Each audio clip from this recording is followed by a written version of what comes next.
안녕하십니까. 저는 2023 갈무리 고1을 위한 학교별 안내에서 여의도 여고와 관악고에 대한 소개를 맡게 된 강사 오심언이라고 합니다.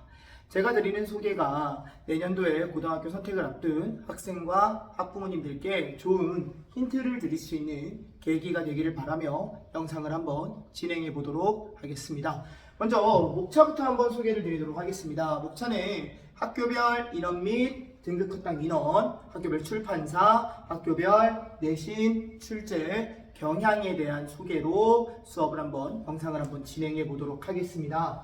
먼저 여의도여고의 학생 수부터 한번 살펴보시면 여의도여고는 총 8학급 186명으로 구성이 되어 있고요. 1등급 인원은 4%까지 7명, 2등급은 20명, 3등급은 총 43등, 43명까지로 구성이 되어 있습니다. 그래서 이쪽에 한번 살펴보시면 2022학년도 1학기 성취도와 평균 점수에 대한 정보들을 우리가 좀 얻을 수 있습니다. 먼저 여의도여고 같은 경우에는 표준 편차가 12.5로서 어느 정도 적은 편이라고 할 수 있겠죠. 그래서 여기 성취도별 분포 비율에서도 알 수 있듯이 B, C, D 정도까지도 학생들의 숫자가 고르게 분포가 되어 있고요. 그래서 학생들 간의 격차가 적다. 그만큼 경쟁이 치열하다라고 할 수 있겠죠. 특히 여기 보시면은 A등급에 해당하는 인원이 7.8%입니다. 그 말인 즉슨 최상위권에 또 위치하는 학생들의 숫자는 적다. 그렇다면 요 중상위권을 벗어나는 길만이 이 좋은 등급을 받을 수 있는 지름길이 될 것이다 라고 말씀을 드릴 수 있을 것 같아요. 그 부분은 출판사에 대한 소개, 그 다음에 내신 출제 경향에 대한 소개에서 다시 한번 좀 더 자세히 말씀드리도록 하겠습니다. 그러면 출판사에 대한 소개 한번 같이 보도록 하겠습니다. 그래서 여의도여고 같은 경우에는 출판사는 현재 다경목 교재를 사용을 합니다. 그래서 뒤에 내신 출제 경향과 함께 이어서 설명을 드리자면 여의도여고 같은 경우에는 교과서 범위 중심의 시험 범위를 보이고 있습니다. 그래서 1학기 같은 경우에는 1단원부터 한 5단원, 그 다음에 2학기 같은 경우에는 요 뒤에 있는 6단원에서 10단원까지 정도의 시험 범위를 보이고요. 이제 문법 같은 경우에도 1학기 같은 경우에는 여기 보시면 3-1, 그래서 올바른 발음과 표기, 의문의 변동에 해당하는 단원입니다. 그래서 이 부분이 1학년 1학기 중간고사, 그 다음에 한글 맞춤법의 원리와 내용 같은 경우가 기말고사, 그 다음에 요 8단원에 있는 문법 요소의 이해와 활용 같은 경우가 1학년 2학기 중간, 그 다음에 국어의 변화와 발전이 1학년 2학기 기말 시험범이라고 생각을 하시면 되겠고, 나머지 문학이나 독서 단원, 또 화작 뭐 이런 단원들 같은 경우에도 교과서 범위의 중심의 시험 범위의 진행을 보이고 있습니다. 그러면 출제 경향을 한번 보시면은 먼저 첫 번째 항목, 앞에서도 말씀드렸듯이 여의도여고 같은 경우에는 고난도 문제들이 출제되는 경향이 많습니다. 전반적으로 문제들이 다 고난도는 아니지만 일부 문제들이 고난도로 출제가 되고, 그 문제들의 경우에 굉장히 난도가 높기 때문에 그 문제들을 맞히는 학생들만이 성취도 A에 속한다. 그리고 그 학생들이 당연히 1등급, 2등급을 형성을 하겠죠. 그래서 여의도여고 같은 경우에는 가장 네 번째 항목에도 기록을 해 놓았지만 단순한 시험 범위에 대한 암기보다는 전반적인 국어 실력에 대한 이해, 전반적인 국어 실력을 높일 수 있는 공부를 하는 것이 내신에서 성적을 올릴 수 있는 지름길이라고 생각을 합니다. 그래서 두 번째 항목을 보시면 문제가 출제될 때 문학, 문법, 독서 영역 가리지 않고 수능형 문제들이 출제되는 경향을 보입니다. 그러면서 또 정답이 여러 개 들어있는 복수정답형 문제들의 출제가 또 많습니다.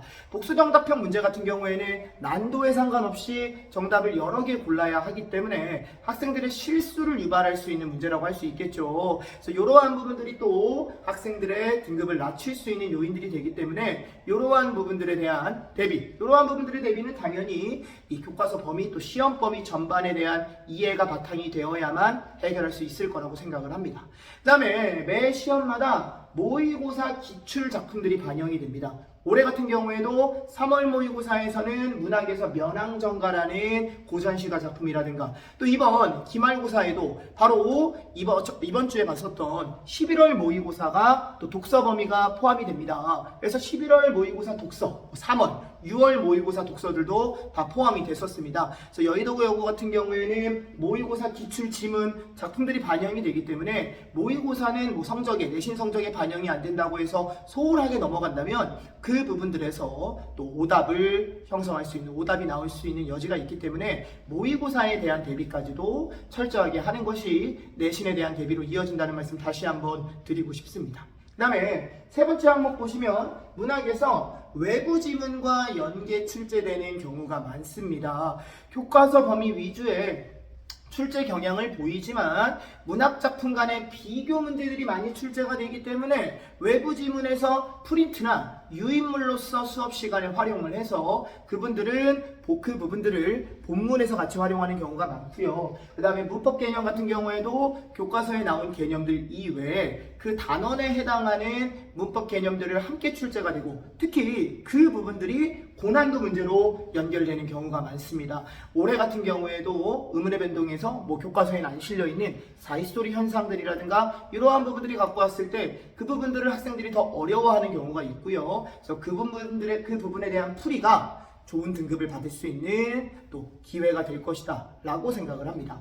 그 다음에 네 번째, 그래서 시험 범위에 또 독서 지문들이 출제됩니다. 그래서 시험 범위에는 나와있지 않은 독서 지문들이 뭐 한 문제, 두 문제 정도도 출제되는 경향들이 있고요. 시험 범위에 예고가 되어 있지 않다 보니까 학생들이 당황하는 경우가 있습니다. 그래서 그 부분들이 또 상위권에서는 또 한두 문제가 등급을 가리기 때문에 그러한 부분들을 포함해서 여의도여고 같은 경우에는 시험 범위에 대한 철저한 이해는 당연히 뭐 단순 암기, 반복 학습은 당연히 이루어져야 할 것이고 자신의 국어 실력을 전반적으로 높일 수 있는 그러한 또 연습과 훈련이 필요한 학교라고 말씀드릴 수 있습니다.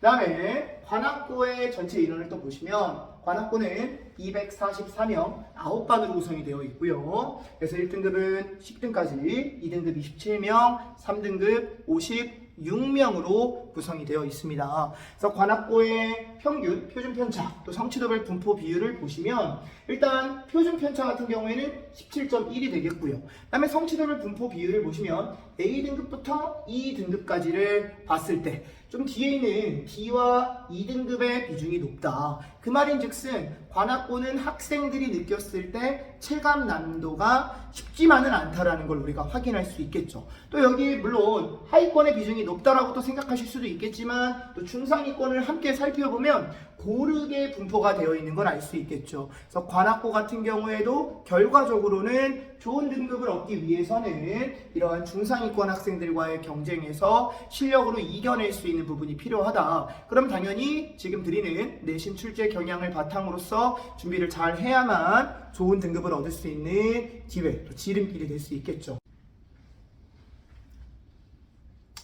관악고의 출판사에 대한 설명 드리도록 하겠습니다. 관악고 같은 경우에는 신사고 교재를 사용하고요. 특히 교과서 중심의 출제 경향을 보인다라고 생각하시면 될 것 같아요. 그래서 출제 경향을 함께 바로 보시면 교과서 중심의 시험 범위, 특히 이 첫 번째 항목의 두 번째 줄을 보시면 학교 수업 내용을 기반으로 문제가 출제되어 있다라고 제가 분석을 했는데 그 말인즉슨 학교 선생님이 수업에서 말씀하신 내용들이 그대로 문제라든가 시험 범위로 반영되는 경우가 많다라고 할 수 있겠죠. 그래서 관악고 같은 경우에는 학생과 그다음에 학원 강사 간의 소통이 굉장히 중요하다고 할 수 있겠다. 학교 선생님이 수업에서 말씀하신 부분들을 학원에서도 바로 학생들에게 조언을 주고 학원 수업에도 반영할 수 있도록 학생과 선생님 간의 소통이 굉장히 중요하다고 할 수 있겠고요. 올해도 당연히 그러한 소통을 중심으로서 내신 수업이 진행되고 있다는 점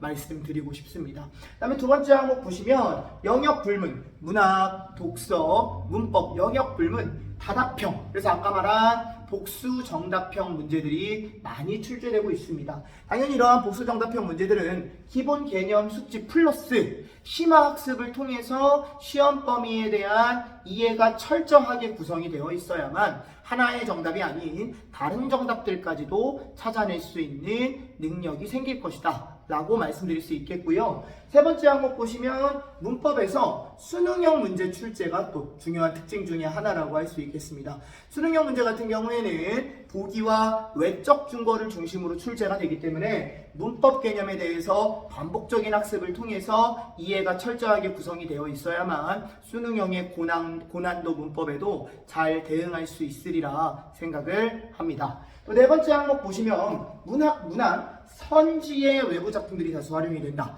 그래서 교과서 범위 중심의 출제이긴 한데 선지를 보시면 이제 1번부터 5번까지를 말하는 거죠. 문학에 대한 선지. 그 선지에 외부 작품들이 그대로 선지로 활용되는 경우들이 있습니다. 그래서 그러한 문제를 풀려면 단순한 교과서 중심의 공부만 했을 때는 당연히 오답이 나올 확률이 높다. 그래서 수업에서도 그 부분을 반영해서 교과서 문학 범위가 있다면 그 부분과 연계되는 작품들에 대한 수업 및 그 다음에 또 학생들도 공부가 당연히 이러한 문제들에 대한 정답을 맞출 수 있는 중요한 결과가 될 것이고요. 그래서 교과서 범위와 연계되는 외부 작품에 대한 학습은 필수적으로 관악고 내신에서 필요하다고 생각하시면 될 것 같습니다.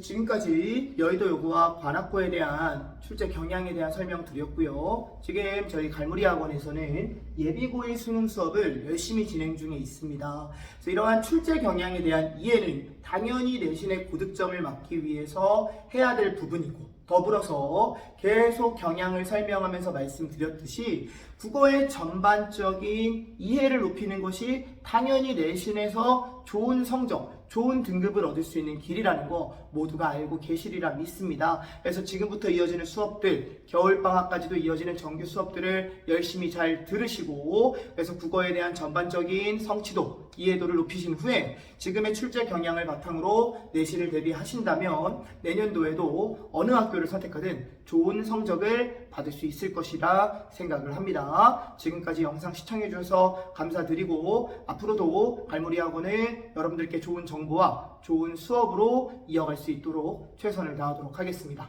감사합니다.